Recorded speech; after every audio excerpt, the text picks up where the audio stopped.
অনেকগুলো ছেলেকে তারা লাঠি দিয়ে মারতেছিল, অনেকগুলো ছেলেকে লাঠি দিয়ে মারতেছিল। পরে আমরা ঢাকা মেডিকেলে চলে আসছি ওখান থেকে।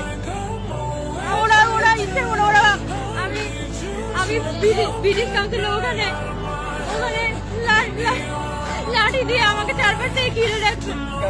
আমি হাত জোর করে বসে পাই, ওরা চাইলে দেন।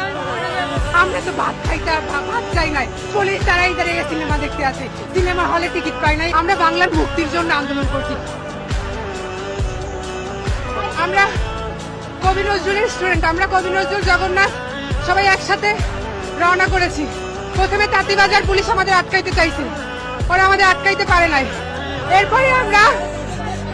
এরপরে আমরা সিএসসিতে আসছি। পরে আমাদের ভাইদের করা 71 সূর্য সেনে আটকায় রাখছে।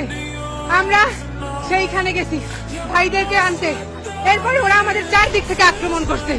আমরা ভিসি চত্বরের ওইখানে আটকা পড়ছি, চারপাশ থেকে ওরা আক্রমণ করছে। আক্রমণ করার পরে তারপর হচ্ছে বাসের পিছনে আমরা পড়ে গেছি আটকা। যখন আমরা আটকা পড়ছি ওরা চারপাশ থেকে ইট মারা শুরু করছে।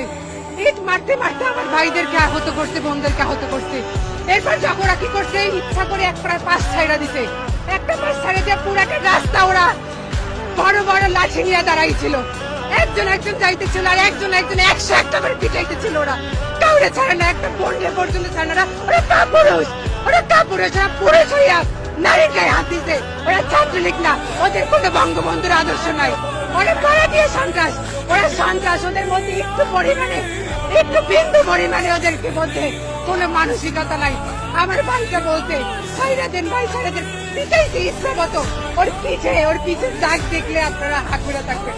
আমার ভাইটার পিটাইছে, বলতে ছাইড়ে দেন, হাতটার রক্তটা কাইটে দিতে, আঙুলের রক্তটা। আমার একটা বোন রে কি পরিবারে পিটাইছে, বারবার বলছে ভাই ছাইড়া দেন। কাউরে ছাড়ে না, ওরা একটা মানুষকে ছাড়ে নাই। এই যে ছাড়লো না, কেউ কিচ্ছু বললো না। আমরা যখন হচ্ছে আমরা একটা হলের মধ্যে যে আশ্রয় নিতে চাইলাম, ওখানে কেউ আমাদের আশ্রয় দেয় নাই। একটা ভাইয়ের মাথা থেকে রক্ত পড়তেছিল। ভাই বলছে একটু আশ্রয় দেন, আমার চিকিৎসা লাগবে না, আমার একটু আশ্রয় দেন ভাই।